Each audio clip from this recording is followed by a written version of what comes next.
Hey everyone, wanted to make a video for all of my fellow CarX wheel players out there. For this video, I'm going to be using the T300. It's a Thrustmaster wheel. Really, the idea here is I'm going to give you some specific settings for this wheel, but I know that there's a lot of players with different wheel setups, and I think Logitech is another big wheel brand that a lot of people run.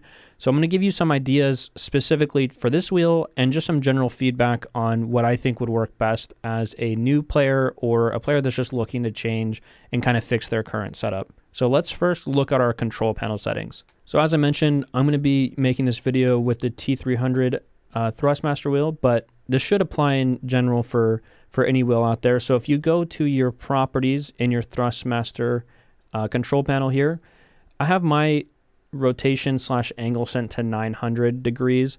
You can probably pull this up or down. I think 900 is really going to be the ideal one. It's just kind of my personal recommendation after watching some YouTube videos and obviously trying it out myself. But I think the biggest reason or the biggest thing that people are going to see that's helpful here is going to be actually this gain setting. So feel free to copy all these. I think most of these are default, but let me just talk really quickly about this gain setting. So if you're driving and your wheel seems to be fighting you, or it's giving this what I would call maybe like a speed wobble feel, what that typically is, and what I found, at least for me, is that's actually the way that the gain is set up. And when it's too high, there's this kind of back and forth that it does. So ideally, the way we're going to feel how our car works and how it's driving is going to be through our steering wheel, right? But we also want to make sure that we're not having that issue. So what I would recommend, if you're having that issue, lower it by 10% each time. For me and my current settings, 90% seems great, but it may be lower or higher depending on your wheel setup. But as long as you're not having that weird back and forth with your wheel, I think you're going to be totally good. And let's move actually right into the CarX settings for the wheel. Now that we're in CarX, we're going to go settings, controls, and advanced settings. So here, what I would recommend if you're a new player, just turn these off. These are the assists here. I don't think controller assist matters, but for steering wheel assist, the biggest difference is going to be how you drive the car. So with it off, the counter steer is going to be more realistic if it's off. If it's on, you're going to end up just driving the car and pointing it the way you want it to drift. So if you ever want to maybe go to this off setting or really have more of a realistic feel for the car, just turn it off at the beginning. You won't feel a difference. If you're kind of more of an intermediate player and you've played for a little bit, still would recommend it off, but just know there will be some learning curve here once you do that. And then quickly, wanted to touch on the force feedback and then also the wheel angle. So first off, when I started off, the best thing that I did that helped me learn and kind of fill out the game, I actually set this wheel angle to 540. So what that does, I believe, is it's a little bit less rotation of your wheel, but in general, inside of the game, it just feels a little bit easier for learning, and then gradually work your way up to 720 and then ultimately 900. Now, for those of you that have a 1080 steering angle on your wheel, you can do that, but I really have felt, and I've talked to a couple of people, that 900 is really the most ideal setting, even for people who are really good drivers and have been driving for a while.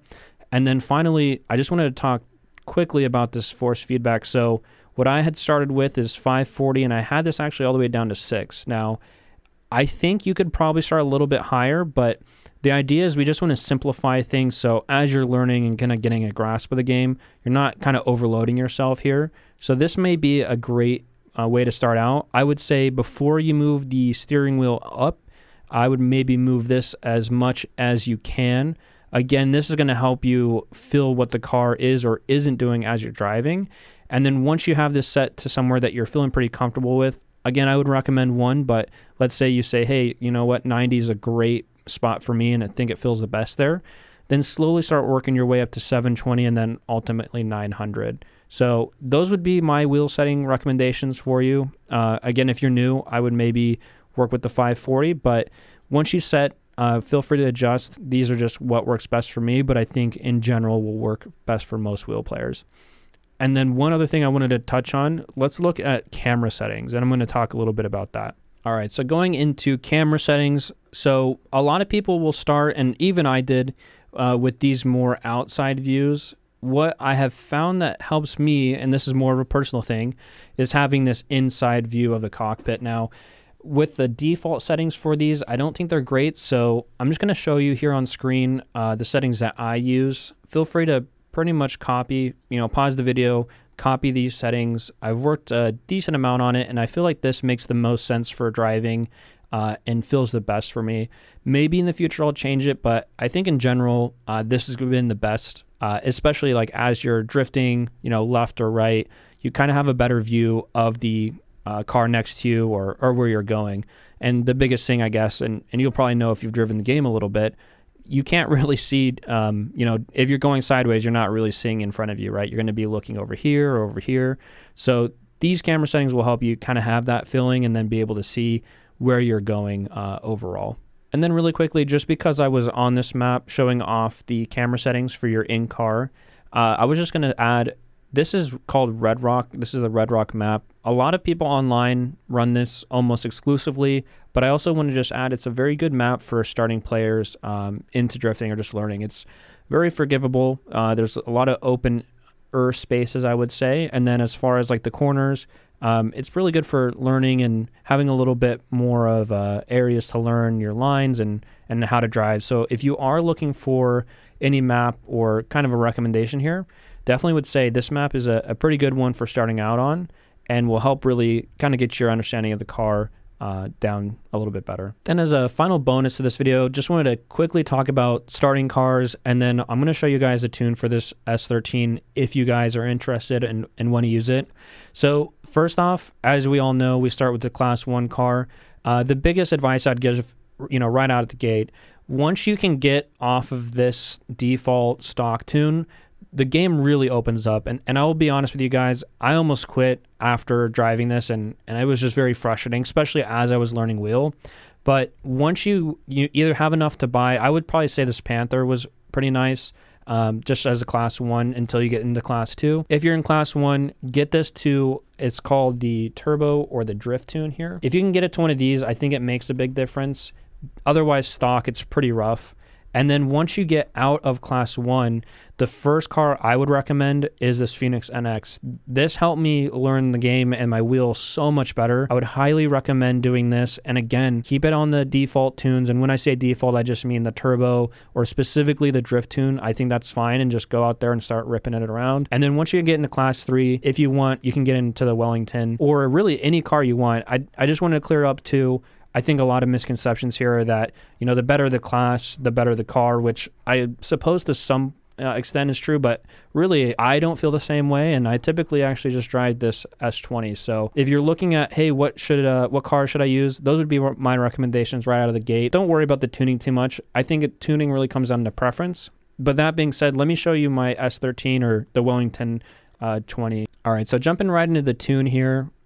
Here's the tune for the suspension side of things. Just to touch on really quickly, the Ackerman angle. So there's a lot of opinions online. I would say whatever feels best for you. I've done anywhere from 0 to 100%. For this specific tune, I will say that 69% feels about the best for me.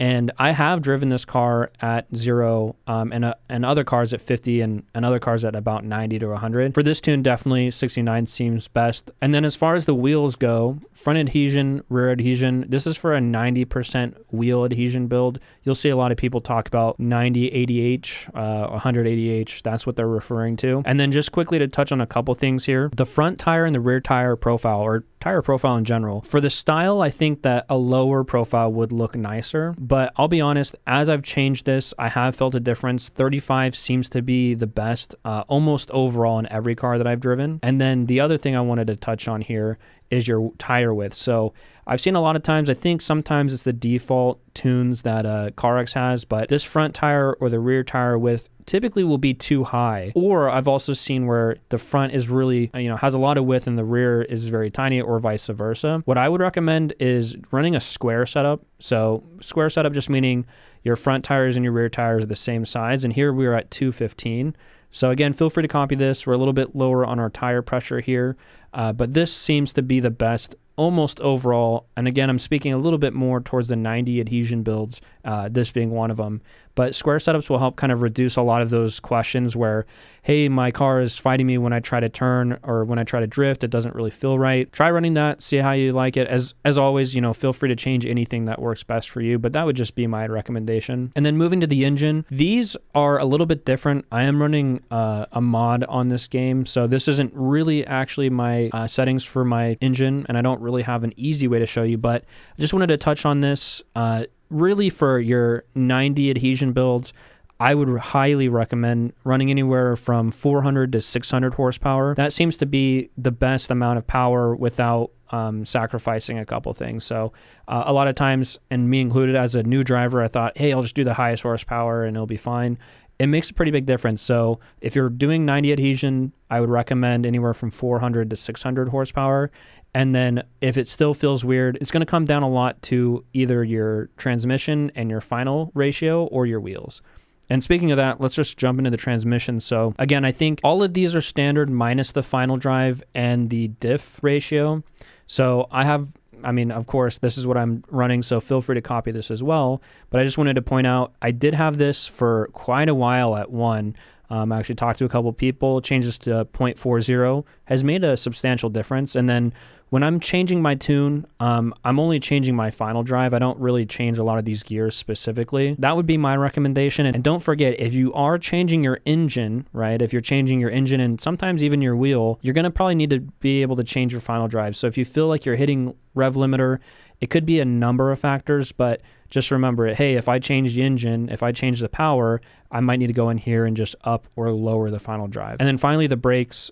This is pretty standard. I did yes here just because, but also the ABS. I've seen some people recommend to turn it off. I'd say starting new, just keep it on. I still have it on, and I think it's fine. Most cars nowadays, including these older ones, have ABS, so I think that's fine. Yeah, that's pretty much all for this specific tune, and those would be all my setting advices. If this video has helped you guys, throw me a like, hit me with a subscribe. I hate asking, but I really do want to grow my YouTube channel here. And also, if you guys have any recommendations on videos that you guys would like to see or things that I can help you guys with, let me know down below. I definitely want to help. A lot of this car and my improvement and my progress has really come down to the community helping me. So let me know what you want to see next. Also, if you guys are interested, I'll be adding a card somewhere on this video. You guys can see my whole journey progress. And other than that, thanks for watching. I'll see you on the next one.